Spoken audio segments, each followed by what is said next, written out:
The morning began with a sound Michael had never noticed before, the hum of the refrigerator filling the space where a voice used to be.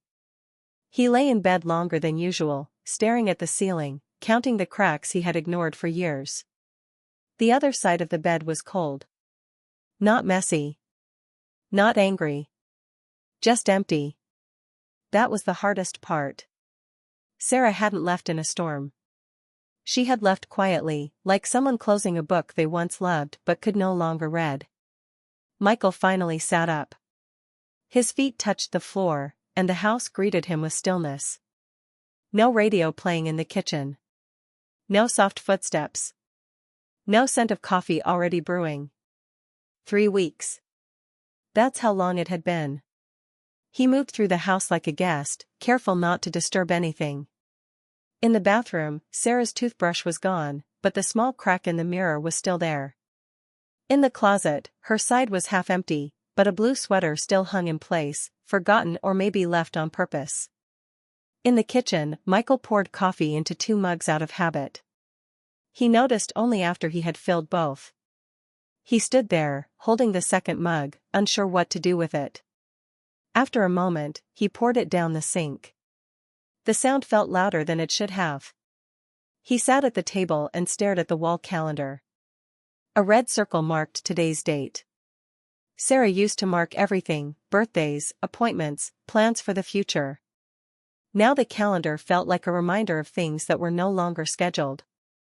The night she left replayed in his mind, as it did every morning. No yelling. No slammed doors. She had stood near the doorway with her coat on, her eyes tired, her voice calm in a way that scared him. "I don't know who we are anymore," she had said. He had asked her to stay. Not begged. Just asked. She had looked at him with sadness, not anger, and shook her head. "I need space to think," she said. "I don't want us to turn into strangers who share a house." Then she was gone. Michael hadn't chased her. He told himself he was giving her what she needed. But deep down, he wondered if he was just afraid of hearing more truth. The doorbell rang. The sound cut through his thoughts like a sharp knock inside his chest. No one visited anymore. Friends had stopped calling after the first week. They didn't know what to say, and Michael didn't know how to answer. The doorbell rang again.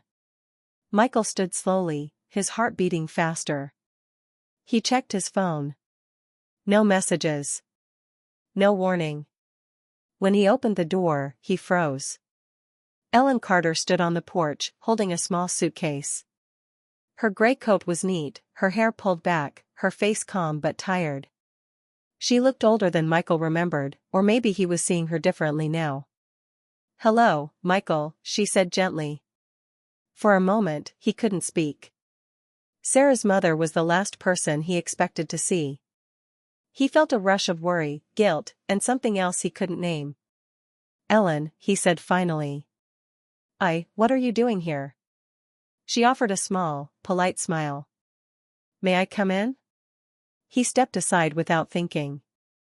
The house felt even quieter with her inside, like it was holding its breath.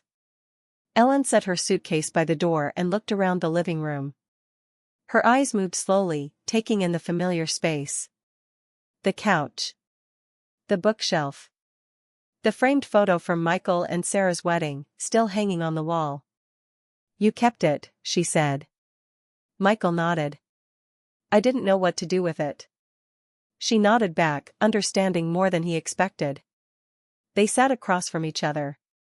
Michael offered her coffee. She accepted. Their hands did not touch, but the space between them felt heavy. "I didn't call ahead," Ellen said. "I hope that's all right." "It's fine," Michael replied. "Is Sarah okay?" Ellen paused. "She's safe." That answer brought relief, but also more questions. "Why are you here?" Michael asked. Ellen looked at him closely, as if measuring something. "Because I wanted to see you," she said. "And because some things shouldn't be left unsaid." Michael leaned back, unsure whether to feel nervous or grateful. He had always respected Ellen. She was kind, thoughtful, and honest, sometimes uncomfortably so. "She didn't tell me you were coming," he said. "She doesn't know," Ellen replied. That surprised him. They sat in silence for a moment. Outside, a car passed. Somewhere down the street, a dog barked. Normal life continued, unaware of the weight inside that room. "You look tired," Ellen said. Michael gave a small laugh. "I don't sleep much anymore." She nodded. "Neither does she." His heart tightened. "Does she talk about me?" Ellen didn't answer right away. She wrapped her hands around the coffee mug, letting the warmth sink in. "She talks about you more than you think," she said finally. Michael looked down at his hands. He noticed a small cut on his finger, half-healed. He couldn't remember when it happened. "I don't understand how we got here," he said quietly. "I thought we were okay." Ellen's eyes softened. "Most people do." She stood and walked toward the hallway, stopping near the wedding photo. She studied it for a long moment. "You loved her the best way you knew how," Ellen said. "But love changes. It asks for different things as time passes." Michael swallowed. "Are you saying this is my fault?" Ellen turned to face him. "I'm saying it's more complicated than that." She reached for her suitcase. "I won't stay long. I just needed to see this place. To feel it." Michael stood as well. "You can stay," he said without thinking. "If you want." Ellen smiled, surprised. "Thank you. I may take you up on that." As she walked past him toward the guest room, Michael felt something shift inside him. He didn't know what would come next. He didn't know what Ellen planned to say or what truths she might bring with her.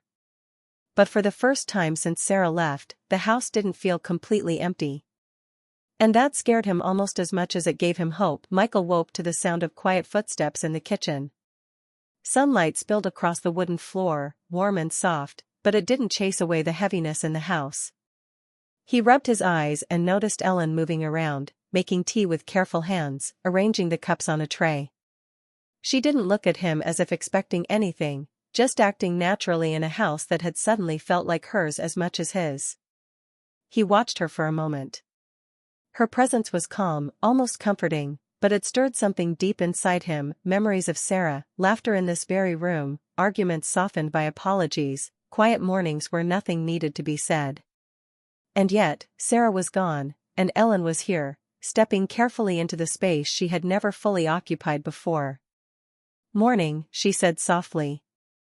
"I hope you slept well." Michael cleared his throat. "Not really. But that's nothing new." He gestured toward the tray. "Tea?"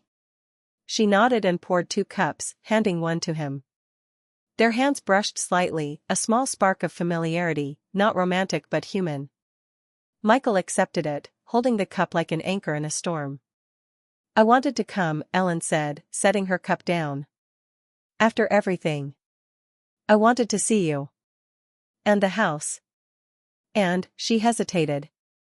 "I wanted to understand." Michael sat back, unsure how to respond. He had spent weeks thinking about Sarah leaving, about what he could have done differently, about whether he had even noticed her slipping away. Now here was her mother, a person he had always respected but never truly confided in, sitting across from him and holding space for truth. "Understand what?" he asked finally. Ellen's gaze was steady, kind but probing. "Understand her. And you. And maybe, in the process, understand what love really asks of us." Michael blinked. He wasn't ready for a lecture, yet he felt the weight of her words settle into his chest. He wanted to say something. Anything. But the right words wouldn't come. They sipped their tea in silence, the only sound the quiet clinking of cups. Outside, a car passed. A neighbor's dog barked. Life moved on, indifferent to the quiet grief inside the house. "I didn't come here to blame anyone," Ellen said after a while. "I know how much you loved her. And I know how much she loved you." Michael's throat tightened.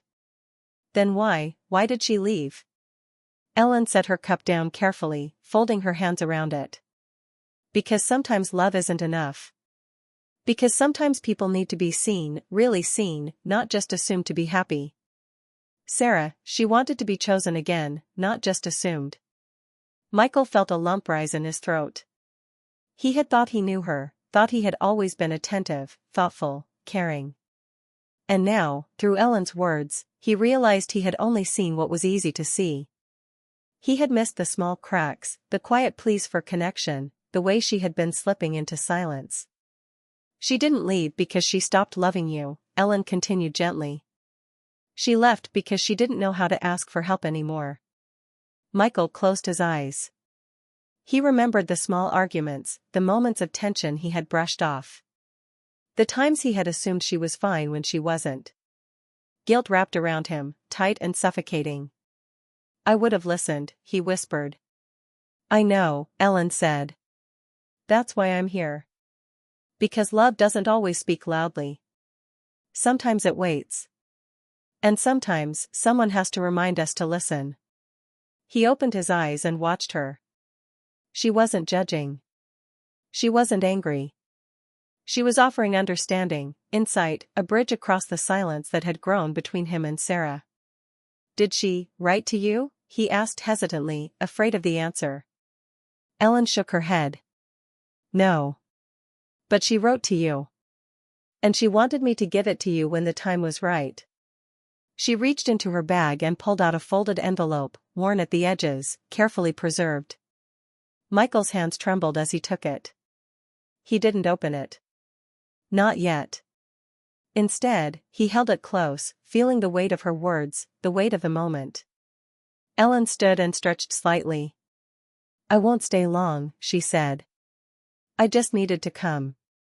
To see the house. To see you. And to remind you both that sometimes love asks more than we think we can give. Michael nodded, too many emotions swirling inside him to form coherent words. Thank you, he managed to say. Ellen gave him a small, warm smile. Take care of yourself. And her. As she moved toward the door, Michael realized that her visit had already begun to change something inside him. The house felt less empty. The silence felt different, not oppressive, but expectant, like a space ready to be filled again. Ellen paused at the doorway. Open it when you're ready, she said, nodding at the envelope in his hands. It's hers. And it's honest. Michael watched her leave, the sound of the door closing echoing in his chest. He sank back into the couch, staring at the envelope. The tea had gone cold, forgotten. Outside, sunlight filtered through the window, bright and warm, almost mocking the shadow inside him. He felt a mix of grief and hope, guilt and understanding. Ellen's visit had opened a door, not just into the house, but into his own heart. He realized that understanding Sarah's absence didn't just mean knowing why she left. It meant seeing what he had missed. Seeing what love really required of him. For the first time in weeks, Michael didn't feel entirely alone. The envelope in his hands was a promise of clarity, of honesty, of connection that had been waiting for the right moment. And maybe, just maybe, it was the first step toward bringing Sarah back, not as she had been, and not as he had hoped, but as they could be together if they finally chose to see each other fully. He sat there, holding the envelope, feeling the quiet shift in the air. The house felt alive again, not with noise or laughter, but with possibility. And for the first time in weeks, Michael allowed himself to imagine Sarah returning, not as someone lost, but as someone rediscovered, someone waiting for him to understand and truly listen. The moment was quiet, yet it carried weight. It carried promise.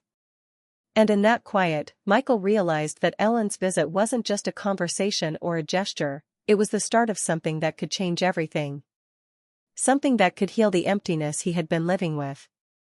And though he didn't know how, he felt ready to take that first step. Michael didn't sleep much that night. The envelope from Ellen sat on the coffee table in front of him, heavy in its simplicity, like it carried the weight of weeks he hadn't faced. He stared at it, turning it over in his hands, feeling the edges, wondering if opening it would make things worse or finally begin to make them right.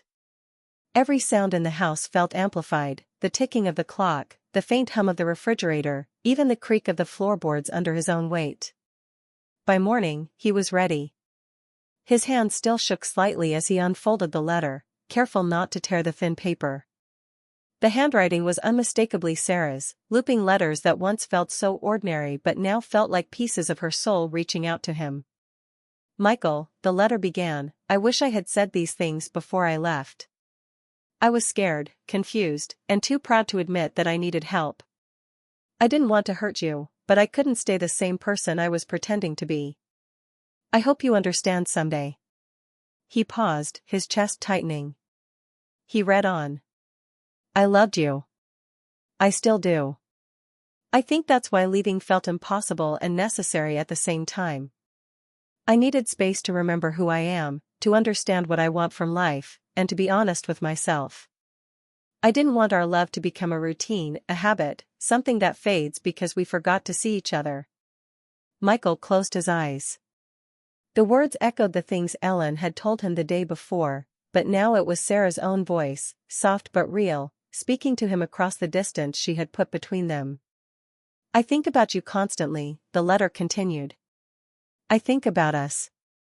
I think about the mornings we laughed and the nights we cried together. I know I hurt you, and I am sorry. But I hope this time apart will help us understand what we need to do to love each other better." Michael swallowed hard. The letter didn't contain blame. It didn't contain anger. It contained truth. Painful truth, but necessary truth. He could feel her heart in every line. He could see her struggle, her fear, her longing. He read the letter twice, then a third time. Each word was like a small spark, warming parts of him he hadn't realized had gone cold. The silence of the house no longer felt suffocating. Instead, it felt like space ready to be filled again. The next day, Michael tried to focus on work, but he couldn't. Every small sound reminded him of her laugh echoing in the kitchen, the way she once ran her fingers along the edges of the table, the soft sighs in the middle of the night when she thought he was asleep. He realized he had taken these moments for granted, assuming they would always be there, like the air he breathed. Now, they felt precious, fragile, and irreplaceable. Ellen's words replayed in his mind too. "She left because she didn't know how to ask for help." That line stayed with him. It made sense. He had thought their problems were small, solvable with time, patience, and effort, but Sarah's silence had been louder than any argument they had ever had. He realized now that love sometimes asks more than we expect, more listening, more noticing, more courage to face the uncomfortable truths before they grow too heavy. He decided he needed to reach out, but he didn't know how. He couldn't just text, "I understand," and expect everything to be okay. He needed to show her that he had listened, that he had changed, that he could be the partner she deserved. The next evening, he called Ellen. Her voice was calm and familiar on the other end. "How is she?" he asked, almost forgetting that Ellen didn't know where Sarah was. "She's thinking," Ellen said. "And she's trying to understand herself too. You should see her when you're ready." Michael nodded, even though she couldn't see him. "I think I am ready." Ellen paused. "Then be honest. Not with excuses, not with promises you can't keep. Just tell her what you feel. And listen. Really listen." He ended the call and sat in the living room, staring at the envelope again. He thought about Sarah, about what she had left behind, about the emptiness he had felt, and the hope that now existed. He realized he didn't need to have all the answers. He only needed to start by being present, start by being honest, start by letting her see that he had changed in the ways she needed him to. The following afternoon, Michael drove to the small park where Sarah sometimes went to think. It wasn't far, but each mile felt heavy, filled with anticipation and fear. He parked his car and waited, watching the people walking dogs, children playing, couples laughing. He wondered if Sarah would even come. If she did, would she recognize the man who had been waiting for her in that quiet, empty house for weeks? And then he saw her. She was sitting on a bench, looking at the pond, her hair tied loosely, a scarf around her neck, her hands clasped in her lap. She looked the same and different, stronger, maybe, or simply more herself. Michael walked toward her slowly, unsure whether to speak or just sit. When he reached her, she didn't move, didn't smile, didn't look away. She just watched him. "Sarah," he said softly. She nodded slightly. I read your letter." Her eyes flicked down, then back to his. She didn't say anything. "I understand," he continued, "everything you felt, everything you needed. I know I missed it. I know I didn't notice when you needed me. But I do now. And I want to be here. Not the same way as before, not pretending we have all the answers, but truly here, with you, for you." Tears gathered in her eyes. She opened her mouth, but no words came. He sat beside her, close but not touching, giving her the space she needed to respond in her own way. "I don't want to go back to the way things were," she said finally. "I don't want to pretend anymore. I need honesty. I need understanding. I need someone who sees me." "I see you," Michael said without hesitation. "And I want to keep seeing you. Every day, if you'll let me." Her hand trembled slightly as she reached for his. He didn't move. They sat like that for a long moment, letting the quiet fill the space between them. It wasn't perfect, it wasn't complete, but it was real. They talked for hours, not rushing, not forcing solutions, just sharing thoughts, feelings, fears, and hopes.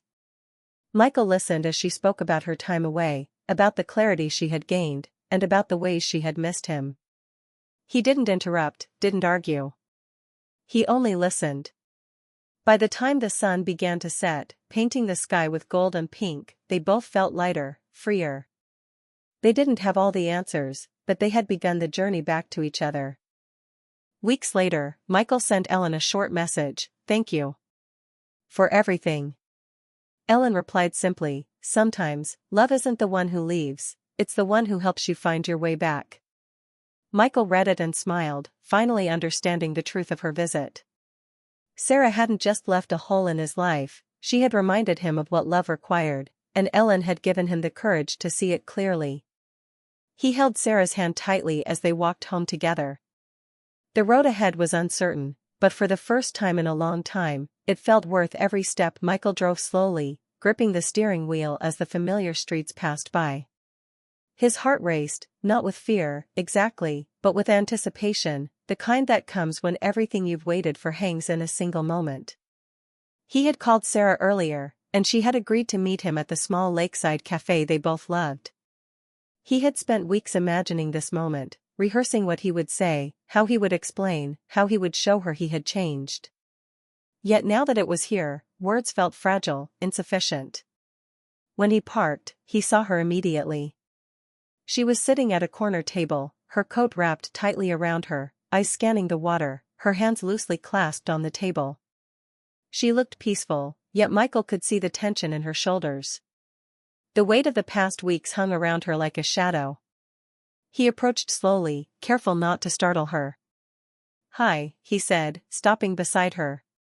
She looked up, and their eyes met. There was hesitation there, but also recognition, connection, the unspoken acknowledgement of everything they had been through. She nodded. "Hi," she replied softly. Michael pulled out a chair and sat, trying to steady his racing heart. "I'm glad you came," he said. I wanted to see you, talk, really talk." Sarah gave a small smile, tentative, cautious. "I wasn't sure if I should," she admitted. "I was afraid." "I understand," Michael said immediately. "I'm not here to argue or to ask you to come back blindly. I just want to be honest. That's all I've been learning. And I want to listen, really listen, to you." She studied him carefully, as if weighing his words. The lake shimmered behind her, sunlight reflecting off the water in tiny, sparkling waves. It felt like the world had slowed down just for this moment. "I've been thinking a lot," Sarah said after a pause. "About us. About why I left, what I needed, what I wanted. And I realized that leaving wasn't about not loving you. It was about finding myself again, about needing space to remember who I am outside of us. Michael nodded, feeling both relief and sorrow. Relief because she wasn't blaming him, sorrow because he had spent so long feeling abandoned, lost, unsure. I wish I had seen it sooner, he said. I wish I had noticed the cracks before they became walls. You didn't see them, she said gently. And now you do.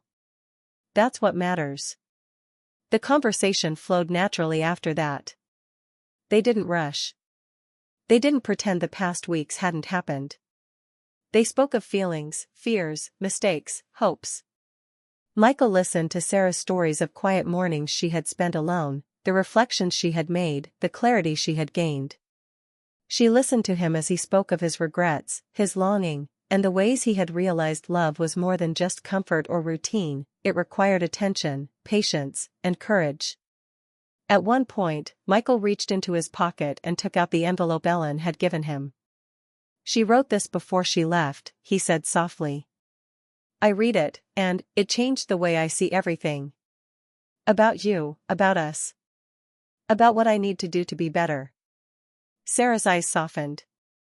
I wanted you to know. I wanted you to hear it, not just feel it. He nodded.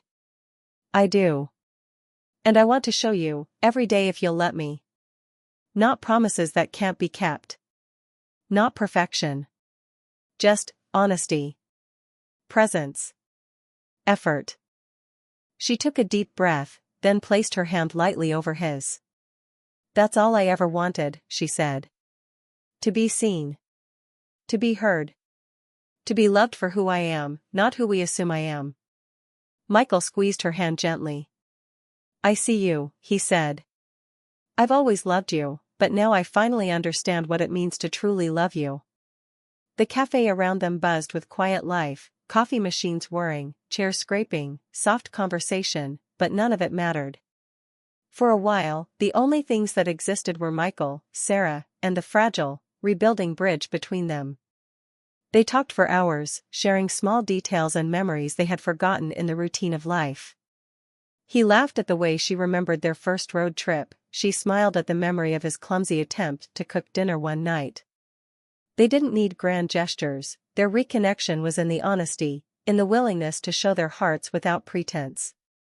By the time the sun dipped lower, painting the lake gold and pink, they both felt lighter.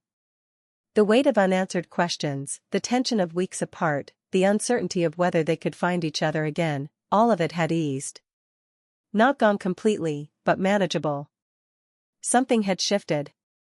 Something had begun. Do you think we can really start over? Sarah asked, her voice small but hopeful. Michael smiled. Not start over, he said gently.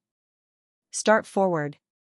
We take what we've learned, what we've felt, and move ahead together. Not pretending to be perfect, but choosing each other every day. She nodded, tears glimmering in her eyes, and for the first time in weeks, they smiled at each other freely. It wasn't rushed, it wasn't forced, it was real. Weeks passed after that meeting, and slowly, the house that had felt empty began to feel alive again. Laughter returned, small gestures of care returned, and even the silence between them became comfortable, not heavy. They learned to communicate, to notice, to choose each other deliberately. Michael sent Ellen a simple message, thank you. For reminding me what love really asks of us. Ellen's reply was brief, sometimes, the person who changes your life isn't the one who leaves, it's the one who helps you see what love truly is. Michael read it, smiled, and looked towards Sarah, who was in the next room, arranging flowers on the table, humming softly. He realized then that the emptiness he had felt, the heartbreak, the fear, it had all led to this moment. Not to perfection, not to certainty, but to choice. To real, conscious choice. As evening settled over the house, Michael held Sarah's hand once again. They walked together across the living room, through the quiet, and into the kitchen, sharing small jokes and glances, the ease of presence between them.